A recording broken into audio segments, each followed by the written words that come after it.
You're listening to the podcast between doctors and friends.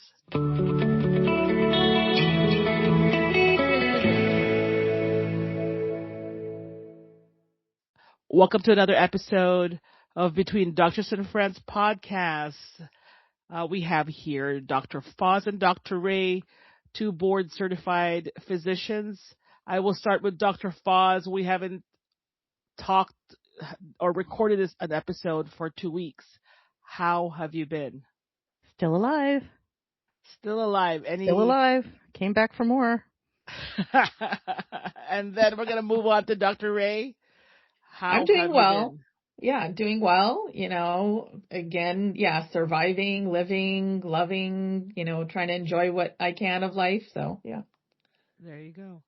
Dr. Foz, any special emergencies from Memorial Weekend from your patients? Everyone doing okay? No. It's not always that exciting. Nothing of note. Stability is a good thing. I don't want people to be sick too, so, Nice. And Dr. Ray, anything special that happened to you with your patients? Well, I didn't work Memorial Day weekend, so that was lovely, so that I had the time off, but I'm working this weekend. But nothing out of the ordinary this week that happened. I think everything was pretty straightforward. It's I love it when we have a short week. I love a 4-day work week. But otherwise, everything else looked and was fine this week. Nice. And, we have a speaker here, Auntie Derek, coming from AuntieDerek.com. Hello, Auntie Derek. Hello. Happy hello, doctors. I'm always happy to be. Always a pleasure. Hey, Auntie. I know. We'd love to have you. Yeah, I'm probably going to be a little bit slow. And, I literally just got back from my vacation an hour ago. Mentally. I mean, physically, I've been back. Mentally. I don't know what day it is. All I know is my alarm clock says that we have a podcast recording today. And then I know Dr. Ray is working today. So what does that mean, Dr. Ray? Well, I'm on call, so I'm at the hospital doing my shift. So whatever pregnant or patients that come in today, then I'll be addressing them. Okay. Well, I have a question. So last night I was at the airport and saw this young couple. They have twins and it looks like they have newborn. Like I was told by someone who was with me who was a pediatrician that they look like they're less than 1 month old. Uh-huh. Dr. Ray, is that safe to have them out and about at an airport at less than 1 month? Usually, most pediatricians won't say to take them out until they're at least 6 weeks old. So that is quite early. So, I mean, they might just have looked small or maybe she didn't get a great look, but usually you don't want to take them out in public for the first 6 weeks. 6 weeks. Why is that? Just risk of infection. Because exposure, they haven't gotten all their full vaccines. They're still small. They don't have the antibodies. So they can have risk of infection. Okay, so they're like puppies. Dr. Foz, right? Like puppies. She's like, I'm not a vet. Your puppy hasn't had its rabies and parvo shots, so don't take it out. Yeah, but I think everybody does it anyway. When I was a younger doctor and I would also have to work labor and delivery, it would crack me up because like the L&D nurses who would have babies, it's like their third kid or whatever. And I remember one was like she had her baby and then she like took it to Costco the next day. She was like, I had to go and there wasn't anybody to watch it. And I mean, it's my third kid. I know what I'm doing. And she just like went to Costco. Did she use one of those like electric chairs? I don't know what she did. I think she just like, I'm in labor. Out comes the baby and I got to go to Costco. Just went to Costco. Well, Costco is my jam. So. So I think it's probably ideal, and it probably is worse at certain times of year and where you live. Like if you live somewhere where it's like harsh and like, there's like sleet outside, maybe don't take the baby out at that point. But and also if it's like, in the height of flu season or RSV season, which is a real concern for little ones, maybe not. But I mean, people are going to do what they're going to do. Yeah, we were watching them. I'm like, it's probably their first child. The twins were the dad's, like, each of his shoulder, and he was up at the counter, ticketing counter, and it was Also, I mean, twins will sometimes be born a little early, and so they might be a little smaller looking than, they might be out of the oven longer than you think. And then sometimes emergencies happen. For all we know, they were flying for a family emergency or something, and they have to take the babies with them. I mean, stuff happens. What was their ethnicity? they were Asian. Okay. So I'm going to throw something out there with twins and being that small that they might have been surrogate babies. Because surrogacy is not allowed in Asian countries, especially China. So I have a lot of patients who are surrogates for Chinese families. So it's possible that those babies were born here via surrogate and now they're returning back to their homeland. There's a million. Get out of here. Yeah. Yeah. So that could be a possibility too. So when those babies, those families come over, sometimes they don't make the birth, because you can't always predict when the birth is going to happen, but the babies will stay in the hospital until their biological parents come pick them up, and then they take them, probably to a hotel or Airbnb for, a couple of weeks or whatever, and then they take them back to their home. So that could have been that situation as well. So you don't know what it may have been. Yeah, especially with twins too, right? Yeah. Twins, Asian, small. Yeah. I'll bet a little bit of money on that. Wow. I should have taken a photo, because we were just commenting that, the mom looked great, and she was still petite, and maybe she didn't deliver. Yeah. Maybe and that's common. Wow. Yeah. Mm-hmm. So probably, so possibly a very high chance that that's what that situation was. All right. Well, that ends this episode. Well, when I have solve your mystery, when I have worked with a higher, with patients with a little bit more disposable income. I have also seen that. Like, oh, yeah, we want a baby, but we're going to do it through surrogate. Yeah. Well, it's the very popular thing to do nowadays for people who are wealthy, because pregnancy is a very dangerous condition. And, if you have money to put that somewhere, there's a lot of ethics and morality, questions that have arisen from surrogacy. So, but you see it with all of these celebrities, these celebrities, a lot of them have no reason why they can't get pregnant other than the fact that, they'll gain weight, or they can't continue working or doing their fashion or whatever it is that they do. And they, just outsource having the baby, Well, I'm a little bit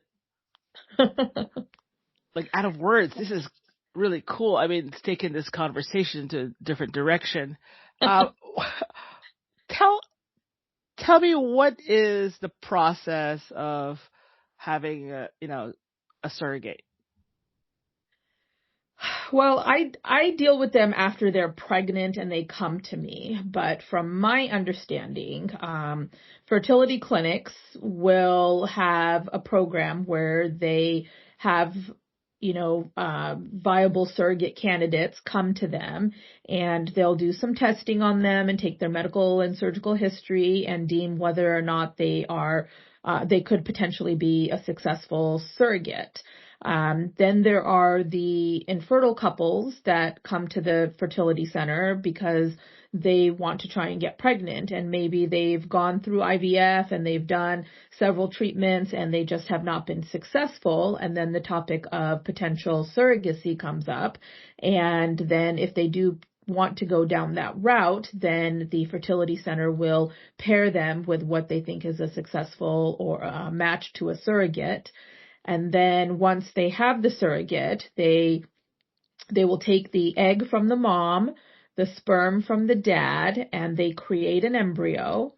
And once that embryo is stable and I believe 5 to 7 days old, then they implant that embryo into the surrogate.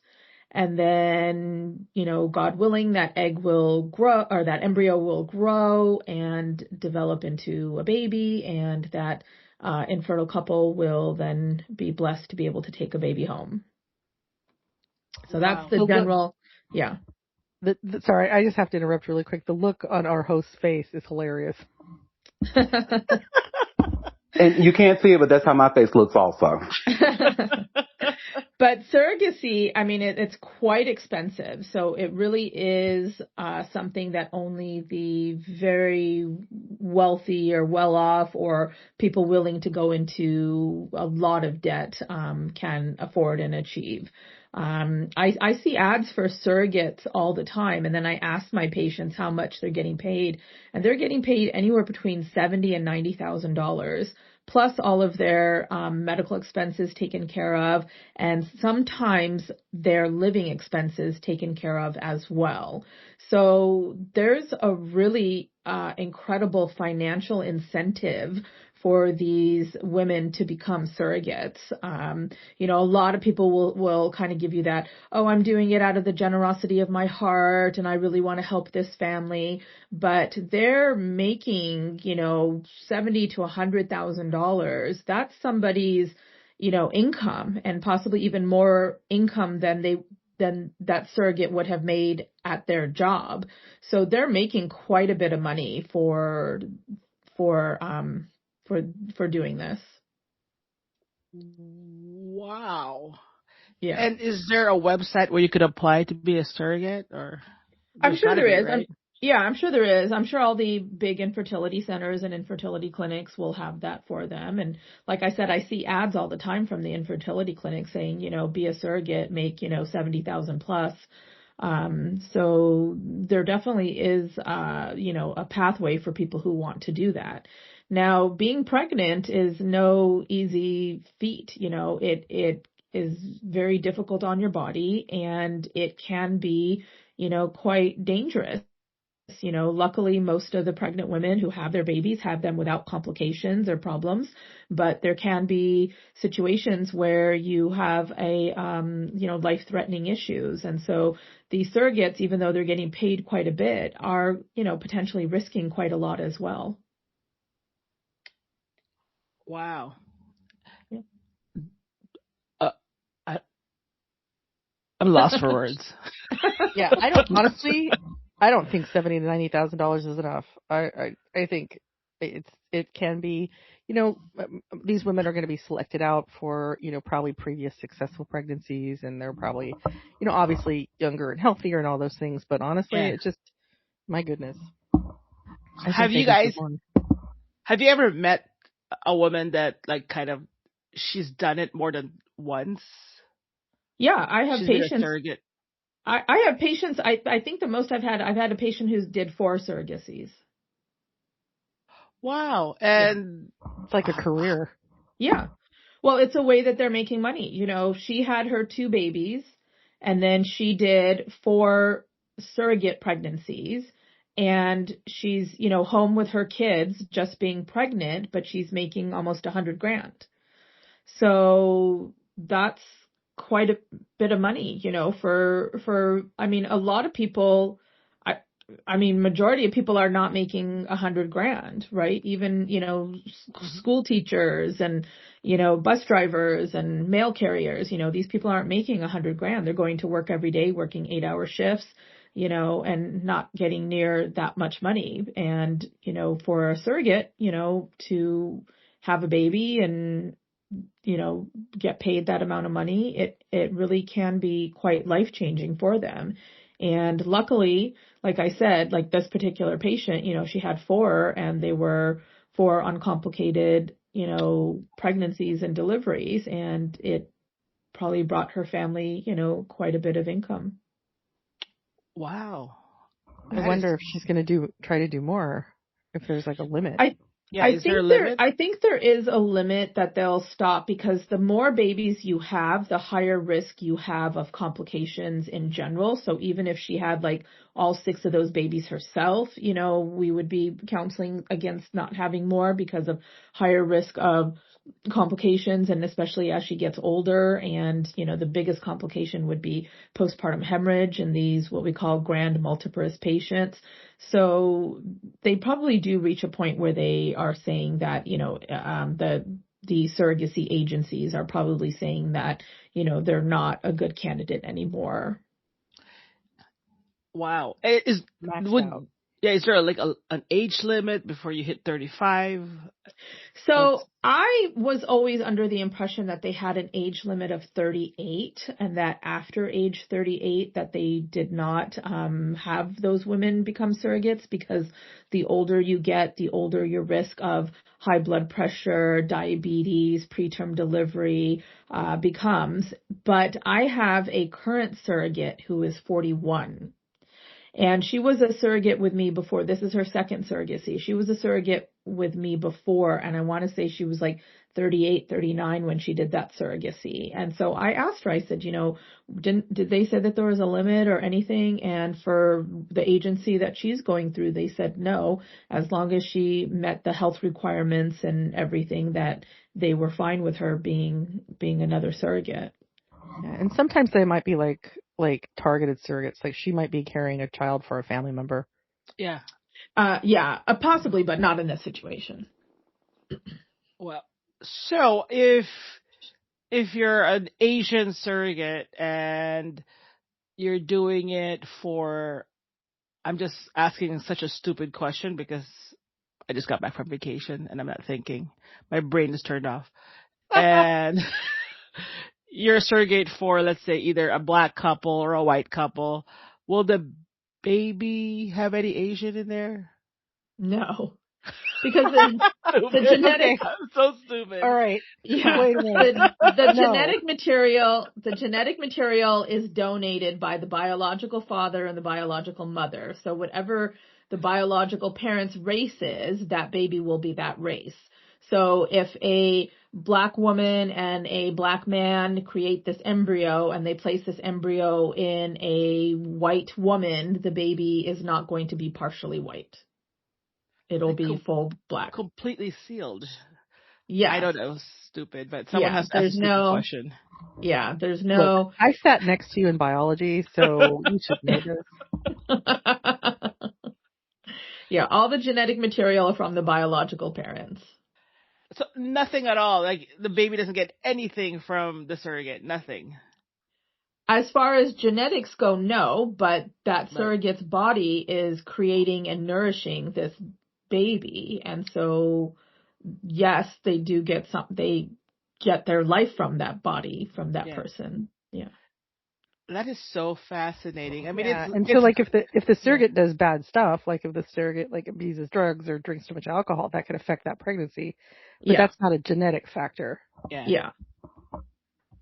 Fascinating. Yeah. And then you guys just kind of woke me up, and I don't know where my brain goes. I'm gonna have to get Auntie to. Wow. Yeah. Yeah. Well, I think it's a pretty fascinating world, and for those people who really need it, for those couples. So I always ask my surrogates, like, who are the family and everything. And a lot of times, there's somebody in Asia or somebody in Australia, some foreign person, because those countries don't have, they don't allow surrogacy. It's against the law. So they have to go international. And so I always ask about the families, and sometimes the families are local to where we are, or in the area or close enough that they come. And so occasionally these the biological family will come to the visits with the surrogate. And so you get a chance to meet them because they happen to be local or, within a couple hours drive. And so then you get to meet them and everything, and you get to know them, and you do, you feel for them. Obviously they wouldn't be in this situation if they could just get pregnant the old fashioned way. But, by the time they've reached this point, they've tried to get pregnant on their own for several years. Then they, probably went to a couple of doctors, and then they ended up in an infertility place, and they probably tried a couple of times with that, and they probably spent $100,000+ and come to the realization that maybe, it's not going to work and we need to go down the route of a surrogate. So this is kind of like the last thing that they've done in probably 5 years of, hope and failure and desperation and everything. And they're finally at this point. They finally have a baby on the way, and, you can just see and feel like they're, all the things that they've, gone through. So it is quite a miracle, and it is quite an incredible thing for these surrogates to do. Where it becomes this sort of gray zone, unethical, potential zone is when people abuse this. So, like I said, there are quite a few celebrities. It's now the sort of in thing to do is all these people have, most of the celebrities, I'll say, like, they'll have one pregnancy just so I feel like they can just take pictures and just kind of post it and look at my body and everything. But after that, for their subsequent children, then they all go to surrogates, because then, they've lost the baby weight, they've accomplished whatever it is. They don't want to get pregnant again. But they want, more children, and they go down that surrogacy route. And, there's no reason that needs to be done other than the fact that this person has money and does not want to be pregnant themselves. So there is some ethical, issues with that. So right on the screen, I posted, there's an article about this sick obsession drove this Cali surrogacy scam. Are you aware of this story? I don't know this story, but I mean, there's a lot of stories. I don't know if this is the one, but, there are people from maybe foreign countries who come and will have surrogates in multiple cities, like in the US, and have multiple babies on the way because, they are, for whatever reason, maybe they have that like Elon Musk mentality that they need to repopulate the earth type of a thing. And there is one case that there's a single man who's unmarried who had like 20 to 25 babies via surrogacy. And, he went to different agencies all over and used an egg donor and used his sperm and then hired a surrogate and then would send family members because he can't be everywhere at one time. Family members would go and get the baby and then pick the baby up and bring it back to China. And so those types of things, once they, and it's hard to catch on because if he has a surrogate in LA and then he has a surrogate in New York and then he has one in Houston and one in Chicago, those clinics are not talking to each other or know that, this is happening. They think that they're helping this person have a family, and he comes and lies to them and says, this is my first baby. I don't have any kids. I don't have anybody. I want to have a child, and these fertility clinics, are doing what they think is the right thing to do. So there is a lot of gray area in it that probably needs to be regulated more. Wow. Yeah. Wow. Yeah. I just want to go quiet and kind of read up on this. I was not prepared for this topic. Dr. Foz? Yeah. It's a pretty interesting topic and everything. And like I said, it serves an incredible purpose. There are same-sex couples that this is the only way that they're going to grow a family. There are, people who have had, hysterectomies at a young age, or maybe they had cancer at a young age, and this is the only way that they'll be able to be a family. So it really is, an incredible field. And like I said, it really is magnanimous and, wonderful that it exists. But like anything, humans, for whatever reason, we abuse everything, and anything that could be wonderful and good and honest, a human is going to find a way to manipulate it and Yeah. abuse it and profit from it. So that's the unfortunate part right now. So yeah. So yeah, Agreed. it's an interesting field. Yeah, it's a wide range of why and a wide range of how. Yeah. Wow. Well, Dr. Ray just introduced me to a podcast over the weekend called Love. What is it, Dr. Ray? Love Trapped. Love Trapped. And I think there should be one for this surrogacy thing, this surrogacy scandal that's happening. That's not about a surrogacy. That podcast is not about surrogacy. It's not about surrogacy. Yeah, no. Yeah, it's just a crazy podcast. So why don't we talk about it? Pregnancy. Pregnancy. So, Dr. Ray, why don't you kind of give the basis of that podcast? Of what the podcast is? Okay. So there's this, okay, so I guess it's out there, so I can use names and stuff like that because it's on the podcast. So there's this woman named Laura Owens, and I think she's in the Los Angeles area. It's either Los Angeles or San Diego area. No, sorry. It's in Arizona. I take that back. It's in Arizona. Yeah. So it's in the Phoenix, Arizona area. And she met one of the Bachelor contestants. And I don't watch The Bachelor, so I didn't know who he was. And basically tricked him into thinking she was pregnant, and went kind of crazy psycho and refused to like prove it and everything, and took him to court for, child support and all this stuff, and to prove paternity, but refused to let the court know that or prove anything that she was pregnant. And I guess it was happening during COVID times or Zoom times. And so she never actually had to physically go into the court. Everything was over Zoom.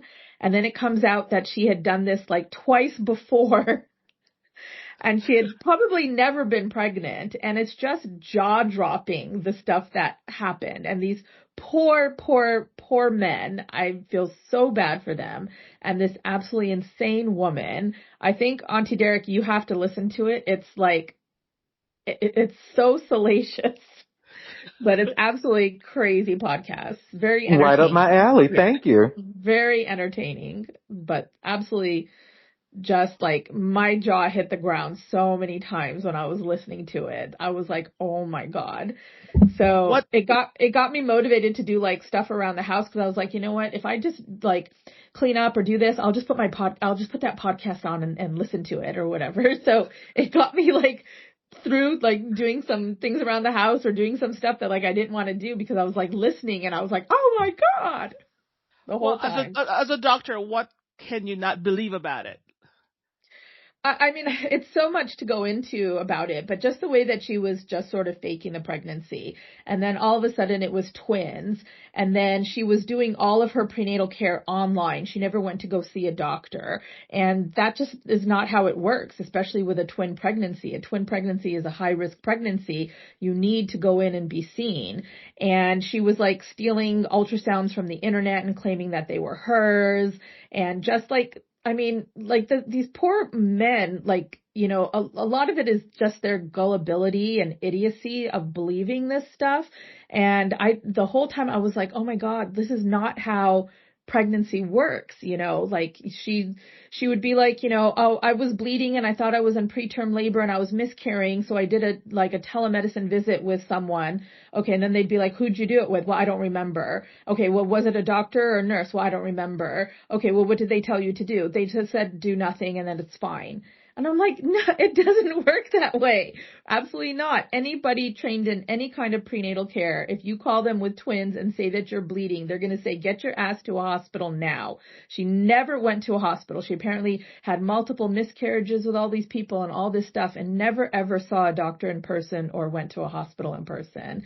And then, like, I don't want to give it away too much, but she then loses this twin pregnancy. And the way she describes it is absolutely does not is not real at all. Like the whole time and the whole podcast, I was like, why aren't these podcast people getting a doctor on their podcast to be like, this woman is making everything up. She's batshit crazy. This is not how it works. Absolutely not. So I was just livid the whole time because the medicine was wrong. It's like when I watch Grey's Anatomy or The Pit and they have like, a pregnancy scene and I'm just like, this is wrong. Everything in this scene is wrong. This is not how we do it. So I was just livid the whole time, but it's a very, it's a good podcast. So what did you guys think when you were listening to it? I mean, aside from the commercials, it was like, and then, oh no, Yeah. oh, I'm gonna have to ask this in my podcast this weekend. But it's fun to like listen with people. I thought like this would be something fun to listen on a road trip or like with people because you can just like talk about how you're like, I was like in my backyard picking up my dog poop, like screaming, going like, oh my God, I can't believe this, and there's nobody to like talk to about it, So then I was like, okay, I got to tell people to listen to this so I can talk to them and be like, this woman is absolutely insane. And she's still out there. She's still out there. Oh, really? Yeah. Okay. Yeah, it's crazy. It's absolutely crazy. So I'm gonna bring in Dr. Foz here. Um, so like telehealth, let's say this woman I mean, how can you? Virtual care is not appropriate for everything. I'm sorry. Okay. And like, how can you have a newborn and all you do, like, who's doing the vaccines? I mean, there are certain things that just can't be done virtual, and any responsible provider will be like, you know what, you need to come in, like, or you need to go to the urgent care or emergency room, and that's just what has to happen. Like, I get people who want virtual calls all the time for Okay. ear infections. They're like, my ear hurts. What do I do? I'm like, well, you're going to have to either come in here or go somewhere where somebody can look in your ear and figure out what the problem is. Okay. So a question for both of you. This guy that was trapped. What are the things that he can do when he's being tricked that way? Like, what would he need to ask for? I mean, I would have been like, okay, let me go with you to the doctor's office and let me talk to the doctor straight and make sure that you are in fact pregnant. That is like step one. Like either, don't just these are legal questions. You know, Yeah. like it's like these are legal questions. Like, how do you protect yourself? It's like, hey, just like in anything, in any court case of anything, you need a trail of evidence as well as a chain of evidence, right? Like you taking a picture of a positive, pregnancy test and posting it to your Instagram is not proof of pregnancy, Yeah. Yeah. So I would have, like, if it was my son or my brother or I knew this guy, my friend, I would be like, look, you need to go with her to a facility and have some professional tell you that yes, she is pregnant and show you with an ultrasound with your own eyes. And that's step one. And then step two would be, if you have doubt, then after the baby's born, then establish paternity, find out the paternity and then you go from there. But yeah, first thing is retain an attorney. That's the first thing. Yeah. Yeah. Can another party tell a woman what doctor to see, or no? Does it have to be her doctor, or it's whatever her, I mean, so legal matters can require, like, and this is usually more for like accident things and stuff. Well, it can require like a third party, like you have to use a certain place or something that can happen, but so like occupational health is like that. Like you can't just go often to your regular doctor, because occupational health things are it's usually about who's covering the problem, right? So if you work at a retail place and you get injured at that retail place and you have whatever insurance, like, that retail place is responsible for your injury. Your insurance is not responsible because they're not the ones who caused the harm. Like if it's a work-related problem, let's say, right? So they don't want to have to pay for it. That's where occupational health comes into play in workers' comp. So there are situations where you cannot really use your regular doctor for the care that you would do, though a lot of times that's bypassed. That has everything to do with insurance and insurance coverage. That's not necessarily because nobody wants to take care of you, right? It's, it's just that. But it's hard to know because a lot of these things are going to be legal matters. I can't imagine that any judge or, attorney group would say, okay, you can't get your prenatal care from the obstetrician of your choice or the obstetrician that you've been seeing already, um, but they can, you know, um, have a hearing where a judge has to issue a request for medical records, and like you need to provide proof that you've been seeing an obstetrician for prenatal care and that you are in fact pregnant. Yeah, and she was like, oh, I just do all this stuff through telemed and I don't know who the people are and I can't remember what it is. And then they'd be like, well, how did you pay for it? Do you have credit card receipts? Oh, well, I paid using a gift card, using this. I mean, it's just like one lie after another. I was just like, So for the record, it's ridiculous. For the record, can doctors accept payment as gift cards as payment? No. We don't take well, gift I mean, you cards. can if you're in private practice and that's what you're willing to accept. If somebody's not insured, but if you're using it as like a credit card gift, like if you have a Visa gift card, and you're using it to swipe, your copay, then yes, then we'll take that. But you can't. Yeah, I can't pay you with like Kohl's coupons. No. But what I don't want you walking in with like, okay, I don't have the money for this, but I have two $50 Domino's Pizzas gift cards. Will you just take these instead? Yeah, that violates the terms and agreements of your insurance, actually. Yeah, because that's you have to pay like your rural copay. medicine or like rural medicine when they got paid in chicken eggs. Yeah. But no, she would say that because then there'd be no tracking on her credit card. So she'd be like, I used a gift card to pay some online service who did an ultrasound, and this is what the ultrasound is. And I'm just no. That's when you need an attorney. Seriously. It's like, I mean, if somebody's telling you something like this that can, change your life like this and you're responsible, it's like, okay, I want proof. And if you haven't asked for it or demanded it or like had like, hey, this is an official inquiry, then you're also stupid and you get whatever you deserve. Yeah. Oh my God, you just listen to this and you just listen to wear a condom more because we don't want your genes in this society, okay? Listen to it on your drive, Dr. Foz. Like, just listen to it. And all right. Like, it is just absolutely insane. This woman homework is for insane. The next episode. It's absolutely insane. We're going to break down Love Trap from a doctor, no, board certified physician's point of view. No, it's just entertainment. It's just entertainment. Yeah, I know. She should have gone the surrogacy route. She'd make more money. No, but she doesn't want a baby. She's trying to trap the men. It was not about having a baby. It was trapping these men into being her boyfriend. So the men would break up with her and she would be like, well, you can't break up with me. I'm pregnant. And then, then she'd trap them. That's what the thing is. Wow. She love trapped them. She trapped them into staying, and then she trapped them into staying into their lives because she would be like, okay, I'm pregnant. And then like a couple months later, she goes, well, they'd be like, look, I can't do this. And she goes, well, I'm pregnant with twins, Can you play Billie Jean in the background, please? Yeah. So it's like she just one ups it every single time. And then she puts out restraining orders on them just so she sees them in court. And then she just the amount of stuff she did to mess these poor men's lives up. Like she basically just didn't want to let them go as a boyfriend. And so this is what she did. And so my only response to any of this, wear a condom. Don't know. A condom. Exactly. I don't even know. I don't think they had well, first of all, for one of them, the Bachelor one, they didn't even have sex.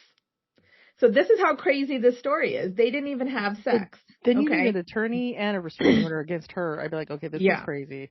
So it's so out of control. I don't remember, but I don't think she wanted money from them. She literally was manipulating them to stay and be her boyfriend. Psychiatric. Oh yeah, my God. She just wanted them to be her boyfriend. That's it. Yeah. That was my understanding. I maybe have to listen to it again because, like I said, a lot of the times I was just like screaming out loud, so I may have missed with some parts of it. But I don't think that she was trying to get money. I think that she was, she maybe was trying to get like lawyer expenses or something.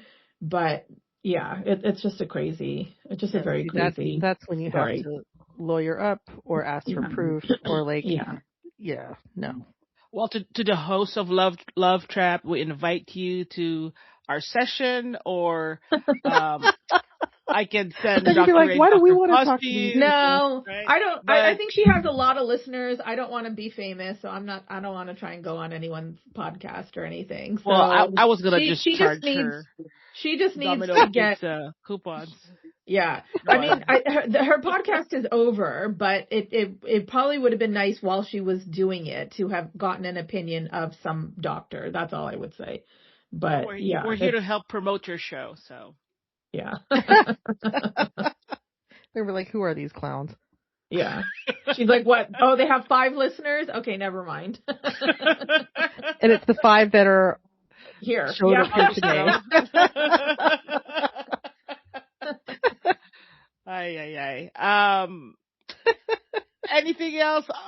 Auntie, any comments, any questions? Because Well, no, and I'm actually not surprised by any of this because stuff like this that we actually on my podcast we were talking with a girl, offline whose ex-boyfriend was using the law to like file frivolous lawsuits against her, like even sued her for child support for children they don't even have. So I'm not surprised by any of this. Yeah. That's awful. That's wow. awful. Well, there you go. And I think he didn't even have a lot of money at that time. So you're right, Dr. A. Yeah. Whew. All right. Well, that concludes this episode of Between Doctors and Friends. We'll keep it short. We will you'll hear from us again next week. Bye. Bye-bye. Thanks, everyone. Bye, everyone.